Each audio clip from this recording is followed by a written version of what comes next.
we're the one making the decision. The LPs have no saying in it, so we should be taking full responsibility on this. Only if we'll go to the LP, only if we really need to, only if we're going on the verge of default, So Right. hopefully that doesn't happen. But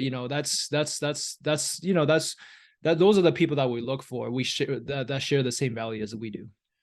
Welcome to the How to Scale Commercial Real Estate Show. Whether you are an active or passive investor, we'll teach you how to scale your real estate investing business into something big. Jim Lee began his investing journey of a 2-bed, 1-bath condo, and now through real estate syndication, he has invested in over 600 units in the past 2 years where he has participated as a general partner. Jim, welcome to the show. Thanks for having me, Sam. Absolutely. The pleasure is mine, Jim. There are 3 questions I ask every guest who comes on the show. In 90 seconds or less, can you tell me, where did you start? Where are you now? And how did you get there? Well, I started working at LoopNet. I graduated 2010, back in 2000, right after the subprime mortgage crash, 2008, followed by the European debt crisis. So it was really difficult for me to find a job, but I was fortunate enough to land a job at LoopNet working as an inside sales rep. That from there, it kind of taught me everything I need to know about real estate. Spoke to property managers, real estate investors, lender agents on a daily basis, learned the importance of having multiple stream of income. So I got myself into investing in a 2-bedroom, 1-bathroom condo, 600 square feet, did everything from A to Z, was very actively involved. And then I transitioned to become a syndicator because I realized that I started to build system around just making my first investment more passive, where now I'm just doing it on a bigger scale. With with syndication, we're able to due to the economy of scale, we're able to just scale it a lot easier with a team that's going to be managing your projects and basically with more helping hands. I think it's we're able to create a bigger pie for everyone to split. What year did you buy that first condo? 2015. 2015. Okay, very cool. And what year did you decide to get into syndications? 2020. 2020. So you bought a condo in 2015. What did you do in that 5-year window? Were you just operating as a broker in that time frame, or what were you doing in that 5-year period? Yeah, so for the first year, I was very new to real estate. I bought the condo without knowing much, and after I bought it, I realized how much I didn't know, and that's when I picked up the Purple Bible that everybody read, Rich Dad Poor Dad. Sure. And from there, I started to learn more about real estate. And like you mentioned, I also got a real estate license on the side between 2018 to 2020. I tried it. That was my very first pivotal moment to shift from a W-2 employee to an entrepreneur. So I tried to make a career out of it, and it wasn't a good fit. And that's when in 2020, during lockdown, one of my investors introduced me to a podcast show called Real Estate Guy Radio Show. They talk about syndication all the time. So that's what intrigued me. And I started to pursue that passion. Got it. No, that's really great.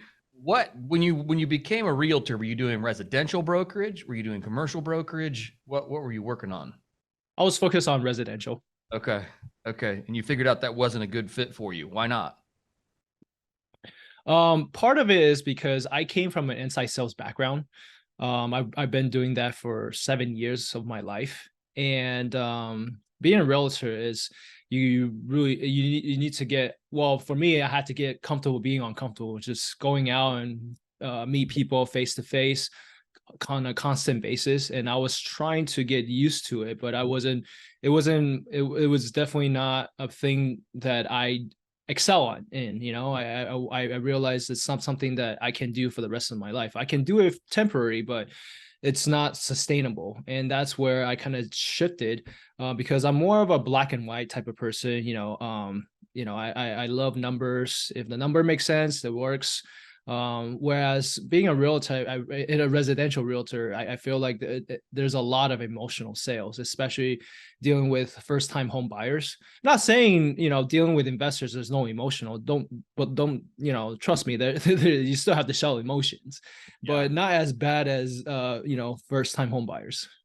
No, it's a different beast. That's for sure. And hats off to you for even trying it. I got my real estate license, I don't know, 10 years ago. And I never once thought that I had the skill set to deal with the general public buying residential real estate. I was like, I can't, I don't have that skill set. So anyway, good for you for at least giving it a go. But then you said, hey man, you know what? There's got to be a better way in syndications. How have you broken into syndications? What are you guys buying? And really just give us kind of your current business plan if you can. Yeah, absolutely. So how I broke into syndication is by just constant education since 2020 to, going out to network with the right people, syndicating with other multifamily syndicators that been in the industry doing it for a while. And I actually had to find a business partner. I believe he's been on your podcast show before. His name is Chad Zdenek. He's my business partner. Okay. And he, him and I met at one of the networking event, and we clicked because there was a lot of value we can add to each other's life. And the part I was missing was, the track record, the experience, and so forth. And Chad has been syndicating out here in Long Beach, California for, 4 years prior to we met. So that's how we're able to connect. And then we both syndicated two deals together last year. They're both in Florida. One deal is 200 unit in Orlando, 400 unit in Jacksonville. And the business plan is, to operate out of state for the time being. We like to be the lead sponsor in our deals in California, but right now it's just very difficult to syndicate deals out here, and for the returns to return on investment to make sense for our investors. And on top of that, with all the regulation, it's just not a politically, tenant friend, landlord friendly state, so to speak. So we had to explore out of state and partner with other lease sponsor out of state to basically leverage their network and their boots on the ground to be able to syndicate out of state. Because that in the deals out of state, that's where we find that, we're able to mitigate risk for our investor as much as possible. Yeah, absolutely. So you found a sponsor you wanted to work directly with out of state. What's that relationship been like? And how did you vet that particular sponsor? So the relationship, we've met these guys, like I said, we've been consistently going out to networking. We go to multifamily Investor Nation events. We go to Real Estate Guy events. We go to Brad Sumrock's event, Think Multifamily.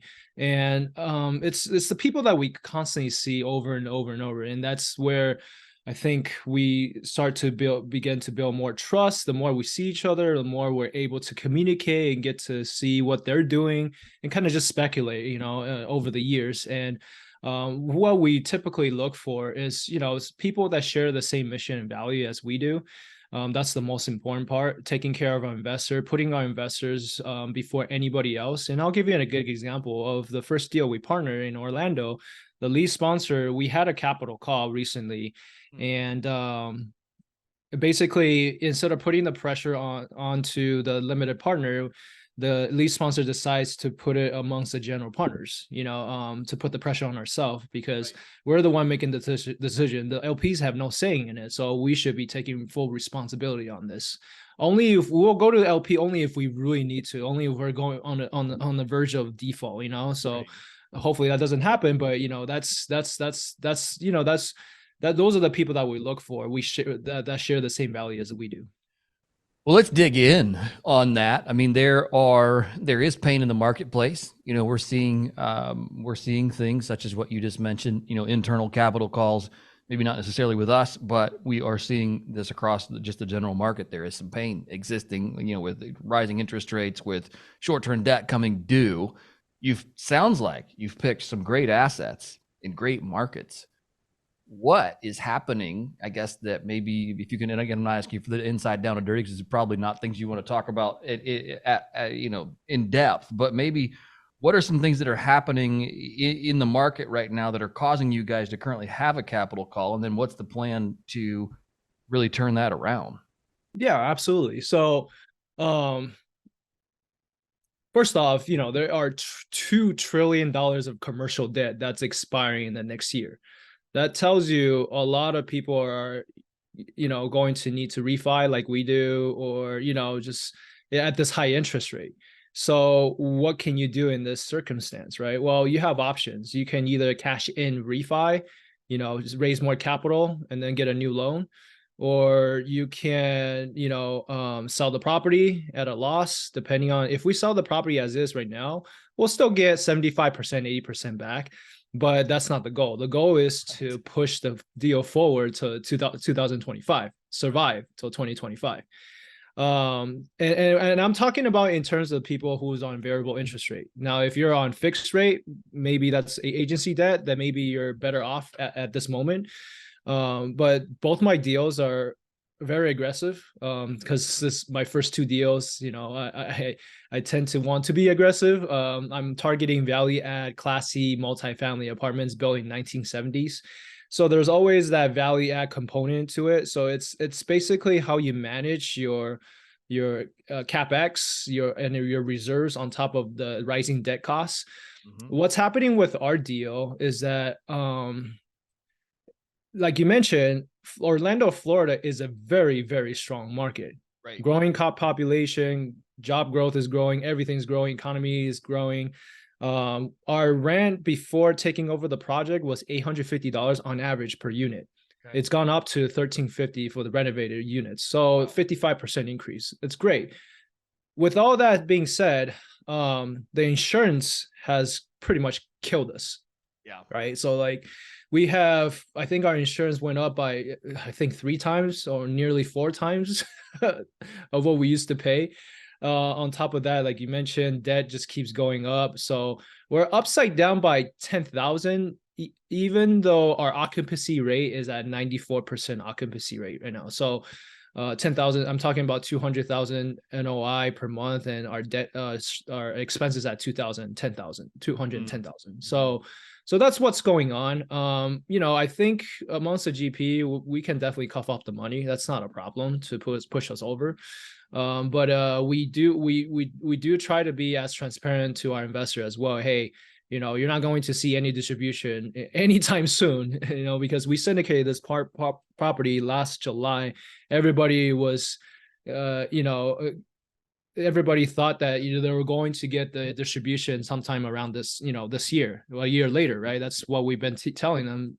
At value add takes 3 to 6 months to stabilize the property, et cetera, et cetera. But at the end of the day, it's the market condition that also hold us back. But we want to let them know that we're doing everything possible to mitigate this risk as much as possible, basically by cutting down, the simple things that, what an asset manager would do is just cutting down costs, increase revenue in any way, evict a tenant that's not paying, coming up with, a strategic plan, creative ways to make more revenue by maybe inserting like a car washing machine, or a pet washing station, or just give priority parking spots to the carports, the garage that charge a little extra. Just think of creative ways to make more revenue.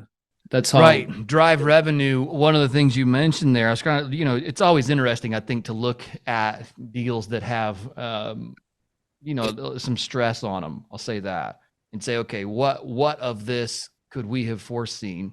What of this did we not foresee? And some of that being, either bad bets and or just market forces that you can't control. One of those, I think, that you mentioned that's probably a huge one is your insurance. I mean, we've seen insurer after insurer after insurer drop the Florida market entirely. So what you have, and I think we brought some insurance agents or brokers here, commercial brokers on this show, where they've talked about the Florida market and how you have all these insurers that have left, which leaves the only few remaining that are there, just taking rates and just, sending them skyward. How, other than increasing revenue, I mean, is there anything else you can do on that front to kind of help absorb some of that unexpected cost? Well, the main thing is just right now in our asset management call, all we are trying to figure out is how to cut down bad debt, the evictions, and basically people not paying, and That's the only strategy moving forward, is to increase revenue and cut costs at this moment, and then explore some good refi option, because our occupancy rate is high. We've renovated 2/3 of our apartments already, so 150 units out of 200. So we're really in a good shape. It's just the market condition that's crushing us at this moment. Right. I mean, yeah, to get a 55% rent bump is impressive, and to stay again 94% occupied, assuming that's see that your economic occupancy is somewhere close to that, is Yes. pretty great. I mean, that's pretty great for anybody, especially in a Class C apartment right now, because that's those are some of the assets that are getting hardest hit. When you look back on this investment and maybe just what you see in the market in general, what are some of the things maybe that you have extracted from this as lessons that you apply then to future deals you're looking at? Oh yeah, definitely. Diversify your portfolio, and that's what real estate syndication does for you, right? You can invest in different markets, different asset class, and different syndicator. And I think moving forward, I am not always going to be bullish on variable interest rate, bridge loan debt. I'm going to definitely explore those agency debt, have some of those in my portfolio in case the market shifts like this. But yeah, that's number one for sure. And then number two is don't get too aggressive with your renovation. And I think what put us in this spot also is because we exhausted our capex. Yeah. We could use that money towards paying off the debt, but instead we kind of overshoot ourselves, and it was a little too aggressive on that end. Yeah. Got it. Yeah, you didn't have enough in reserves, is what I hear. Is that because you spent all of it on capex, and then you go, oh, hey, we still have debt to pay here. So that's not going, which is interesting, because it's like you want to improve a property, you would think, as quickly as you can in order to raise rents. But it is that it's do something, level out, then add a little more, level out, add a little more, and level out, as opposed to just burning through it, getting it renovated, raising rents, and then going, okay, because there's that short-term liquidity crunch maybe that you just have to try to avoid at all costs. So that's really, really interesting. Thank you for taking the time to break down some of those things, the lessons that you've learned. I mean, I think that's the name of the game, is that there's every education has a price, right? And it's this is just how did someone put it? They called it wisdom's tuition.